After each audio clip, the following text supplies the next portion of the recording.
A very good morning, dear children. Welcome back to your SST class.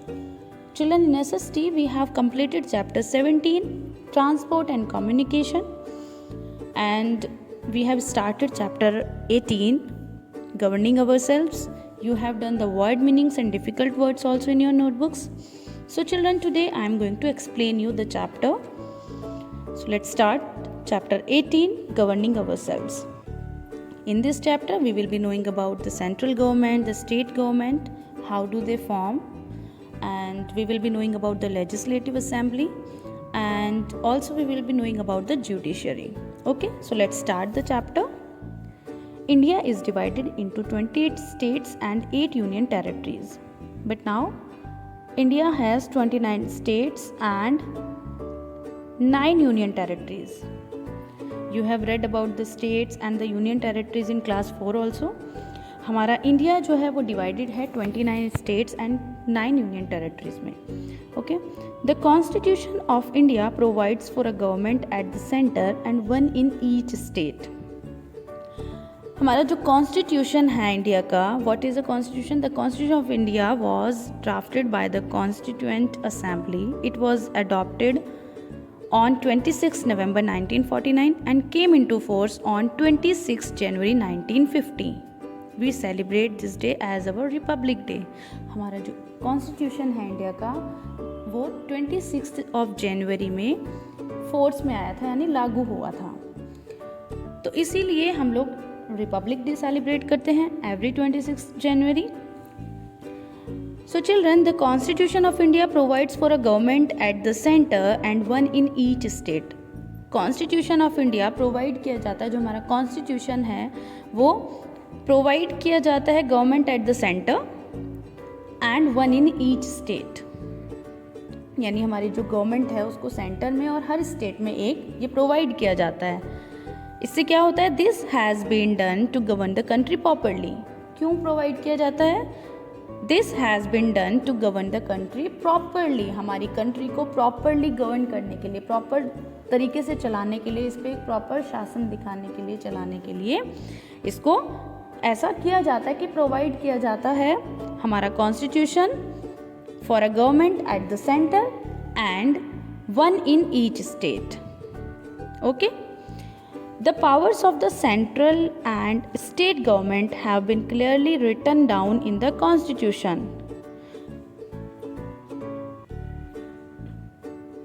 Central government और state government की जो भी powers हैं वो क्लियरली लिखी गई हैं कॉन्स्टिट्यूशन में. ठीक है, तो इसीलिए उनको प्रोवाइड किया जाता है कि उनकी क्या क्या पावर्स हैं. For example, defending the country is the responsibility of the central government, while maintaining law and order within a state is the duty of the state government. Country को डिफेंड करने की जो रिस्पॉन्सिबिलिटी है वो central government की है, while maintaining law and order within a state is the duty of the state government. और state में लॉ एंड ऑर्डर मेंटेन करने की ड्यूटी स्टेट गवर्नमेंट की है. ये सब रिटन है कॉन्स्टिट्यूशन में. The central government helps the state governments whenever the need arises. कभी भी स्टेट गवर्नमेंट्स को जब हेल्प की ज़रूरत हो, किसी भी तरह की नीड हो, तो सेंट्रल गवर्नमेंट हेल्प करती है स्टेट गवर्नमेंट्स को. Central government, the central government और the union government makes laws for the whole country. Central government पूरी कंट्री के लिए लॉज बनाती है. This law making body is known as the parliament. और इस लॉ मेकिंग बॉडी को पार्लियामेंट कहा जाता है. It consists of the president of India. इसमें क्या होता है? एक प्रेजिडेंट है हमारे जो इंडिया के हैं वो होता है, and the 2 houses, the Lok Sabha and the Rajya Sabha. इस जो लॉ मेकिंग बॉडी है पार्लियामेंट, उसमें प्रेजिडेंट ऑफ इंडिया, हमारे इंडिया के प्रेजिडेंट, और 2 हाउसेज होते हैं, the Lok Sabha and the Rajya Sabha. ये 2 हाउसेज होते हैं पार्लियामेंट के. Lok Sabha, the Lok Sabha is the highest law making body in the country. Lok Sabha हमारी कंट्री में लॉ बनाने की जो लॉ मेकिंग बॉडी है वो सबसे हाईएस्ट जो है body law making, that is the Lok Sabha. It is also known as the house of the people और द लोअर हाउस। इसको हम हाउस ऑफ द पीपल भी कहा जाता है या फिर लोअर हाउस।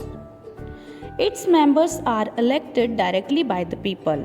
इसके जो मेंबर्स होते हैं लोकसभा के, वो डायरेक्टली लोगों के द्वारा ही चुने जाते हैं, इलेक्ट किए जाते हैं।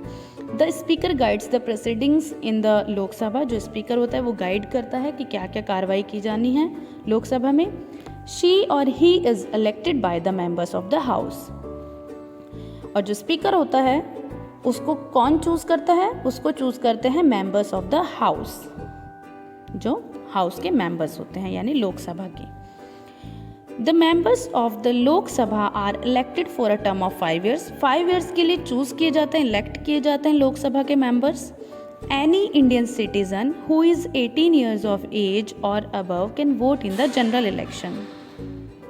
जो भी इंडियन सिटीजन 18 years का है या 18 years का से अबव है, वो वोट करके जनरल इलेक्शंस में वोट करके मेंबर्स को चूज करता है, इलेक्ट करता है। Okay, the whole country has been divided into a number of small areas called constituencies. हमारी जो पूरी कंट्री है उसमें स्मॉल स्मॉल पार्ट्स डिवाइड कर दिए जाते हैं जहाँ पर इलेक्शंस होते हैं। तो जो इलेक्शन एरिया होते हैं उनको कॉन्स्टिट्यूएंसीज कहा जाता है, यानी मतदान जो केंद्र होते हैं, ठीक है, चुनाव क्षेत्र जो होते हैं। तो पूरी कंट्री को छोटे छोटे पार्ट्स में डिवाइड कर दिया जाता है। हर स्टेट में, टाउन्स में छोटे छोटे पार्ट्स बना दिए जाते हैं जिन्हें कॉन्स्टिट्यूएंसीज कहते हैं। The person who gets the highest number of votes in the elections is elected as a member of parliament from the constituency.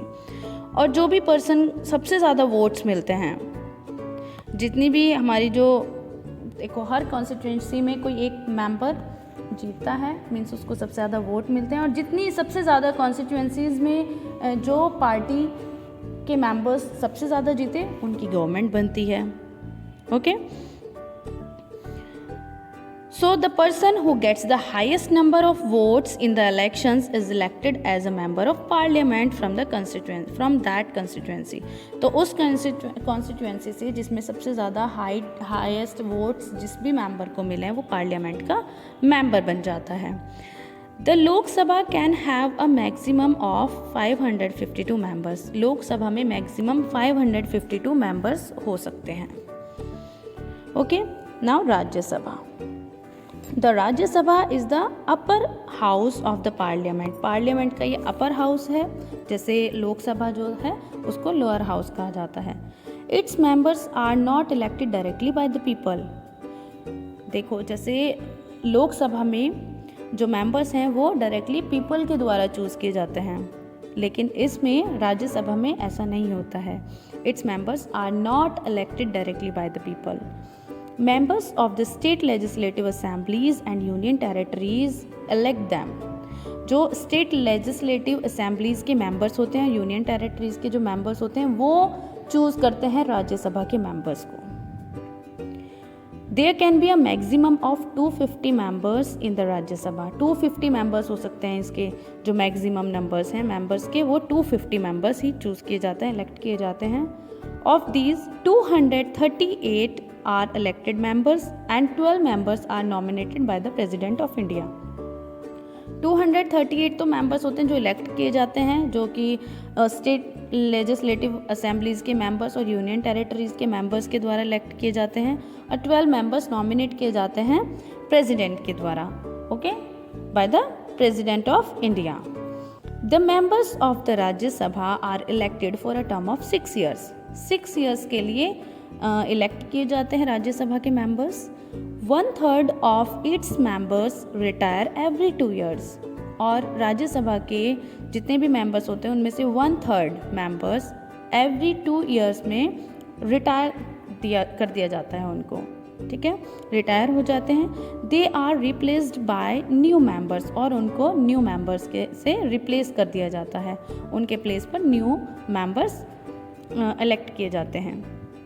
The president of India is the chairman of the Rajya Sabha. Rajya Sabha के जो chairman हैं वो कौन होते हैं? The vice president of India. Okay, the president the president of India is the head of the country. Country के जो head होते हैं उसको कहा जाता है द प्रेजिडेंट, मतलब हमारे राष्ट्रपति। The president of India is the head of the country. हमारी कंट्री के जो हेड हैं उनको प्रेजिडेंट कहा जाता है। The members of the Lok Sabha, the Rajya Sabha and the state legislative assemblies elect the president. जितने भी लोकसभा, राज्यसभा और लेजिस्लेटिव असेंबलीज के जो मेंबर्स होते हैं वो इलेक्ट करते हैं हमारे प्रेसिडेंट को, यानी चुनते हैं। The president is elected for a term of 5 years, और 5 years के लिए इलेक्ट किए जाते हैं president. Okay, so children, this is all about today's video. Now I am giving you a homework related to this video.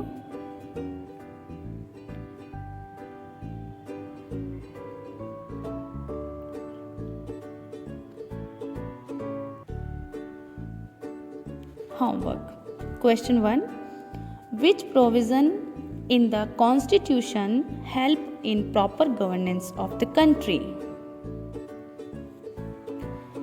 मतलब किस तरह से क्या प्रोविज़न है कॉन्स्टिट्यूशन में जिससे हमें हेल्प मिलती है, मतलब हमारी कंट्री को हेल्प मिलती है प्रॉपर तरीके से गवर्न करने की, चलाने की, शासन करने की. Okay. Question 2. Right 3 differences between the Lok Sabha and the Rajya Sabha. आपको 3 डिफरेंसेस लिखने हैं लोकसभा एंड राज्यसभा के बीच जो भी हैं. ठीक है. First you have to watch the video carefully, then you have to read the chapter from your book, then only you can find out the answers of these 2 questions. Okay, and children, in our next video we will be knowing about the state government, and we will be knowing about how the central government and the state government formed, and we will be knowing about the judiciary also. Okay, so children, today you have to do only these 2 questions in your SST notebook neatly and carefully. Thank you, children. Stay home, stay safe, and stay happy.